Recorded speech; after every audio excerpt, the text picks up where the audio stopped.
Tetapi kata penulis, kalau kita teliti kembali gitu kan, sebenarnya yang ada dalilnya, yang ada dalil jelas itu tentang kenajisan anjing itu ada dalilnya. Itu di hadis itu kan. Tetapi kalau dalil tentang kenajisan babi itu tidak ada sama sekali. Baik di Quran atau di hadis nggak ada. Yang ada adalah dalil keharaman makan dagingnya. Hurrimat alaikumul maitatu walahmul khinzir kan seperti itu. Itu yang sering kita dengar di Al-Qur'an itu. Dalil tentang keharaman makan babi, makan daging babi. Tapi tidak ada dalil yang jelas terkait dengan kenajisan babi, tidak ada. Baik di Quran atau hadis. Yang ada adalah dalil tentang kenajisan anjing, itu di hadis. Itu jelas sekali itu kan. Bismillahirrahmanirrahim. Assalamualaikum warahmatullahi wabarakatuh. Halo seluruh semua, kembali lagi bersama saya.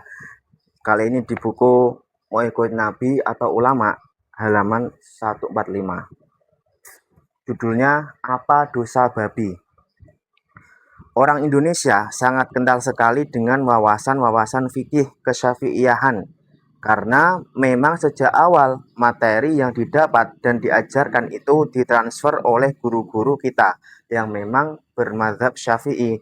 Dan memang Islam masuk ke Indonesia dibawa kebanyakan oleh ulama-ulama sufi bermadzhab fikih Syafi'i. Jadi memang wawasan fikih Syafi'i jauh lebih dikenal oleh masyarakat Indonesia lebih daripada wawasan fikih mazhab lain seperti Hanafi, Maliki, atau juga Hambali. Contohnya, orang Indonesia kenalnya puasa Syawal 6 hari itu sunnah, padahal Maliki dan Hanafi bilang itu makruh.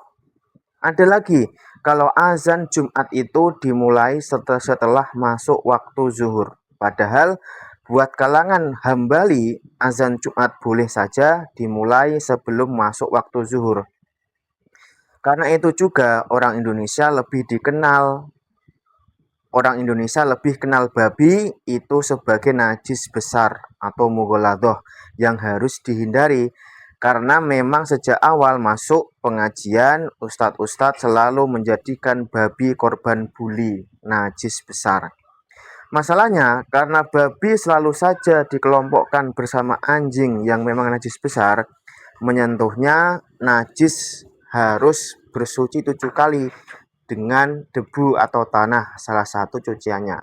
Padahal Imam Malik punya pandangan bahwa anjing dan babi itu suci ketika masih hidup.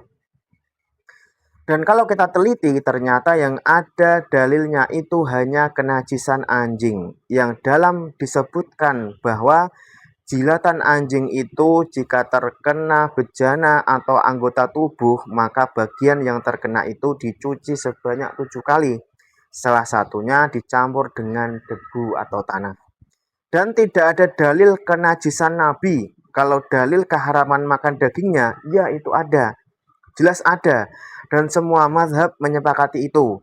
Kalau kenajisannya nanti dulu, tidak ada dalil yang jelas untuk itu. Jadi, apa dosa babi sehingga disebut-sebut sebagai najis? Bahkan Imam Nawawi dalam kitabnya Al-Majmu' juz 2 halaman 658 yang merupakan kitabnya mazhab Syafi'i, walau bukan satu-satunya yang muktamad, beliau mengatakan walaisa lana dalilun wadihun ala najasatil khinzir fi hayatihi. Dan kami tidak punya dalil yang jelas atas kenajisan babi ketika hidupnya. Sedangkan ayat 145 surat Al-An'am yang mengatakan bahwa babi itu rijs atau najis itu muhtamal. Artinya ada kemungkinan tafsir lain yang berbeda. Karena dalam ayat disebutkan lahmul khinzir, daging babi. Ulama memperdebatkan apakah kata rijs atau najis itu kembali ke laham atau daging atau kembali ke khinzir atau babi itu sendiri. Kalau kembali ke daging, maka yang najis itu dagingnya saja, haram dimakan. Adapun ketika ia masih hidup, ya tidak najis. Tapi kalau kembali ke babi itu sendiri, maka konsekuensinya babi itu seluruhnya najis, hidup atau mati. Karena memang dalil yang digunakan itu ada ihtimal, ada kemungkinan. maka tidak bisa dijadikan hujjah atau dalil. Dan itu sudah menjadi kaidah dalam ilmu usul bahwa teks syariah yang ada punya kemungkinan-kemungkinan tidak bisa dijadikan dalil. Dalil haruslah dari teks syariah yang tidak multitafsir. Mafhum al-muwafaqah. Dalil yang digunakan oleh sebagian ulama Syafi'iyah untuk menjadikan babi itu najis ialah al-qiyas al-aulawi atau yang biasa juga disebut dengan istilah mafhum al-muwafaqah. Babi memang tidak ada dalilnya yang mengatakan itu najis. Maka karena tidak ada disandingkan dengan anjing yang ada dalil kenajisannya. Kalau anjing yang seperti itu najis dan najisnya besar, maka jauh lebih najis babi karena ia jauh lebih buruk keadaannya daripada anjing dan jauh lebih jorok. Anjing sering menjulurkan lidahnya dan mencecerkan liurnya dan itu jorok sekali. Babi jauh lebih jorok daripada itu. Dan terlebih lagi bahwa babi termasuk hewan yang diperintahkan dibunuh jika memang keberadaannya membahayakan. Itu yang sering kita dapati dari kitab-kitab Syafi'iyah. Maka kalau kita buka kitab-kitab Syafi'iyah, selalu redaksi yang muncul untuk mengatakan najisnya babi ialah li'annahu aswa'u halan minal kalbi. Karena babi jauh lebih buruk keadaannya daripada anjing.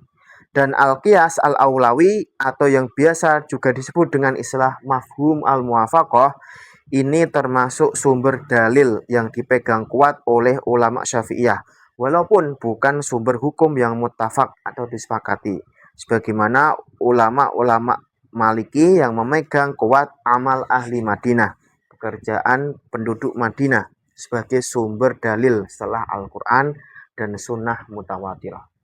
Wallahu a'lam.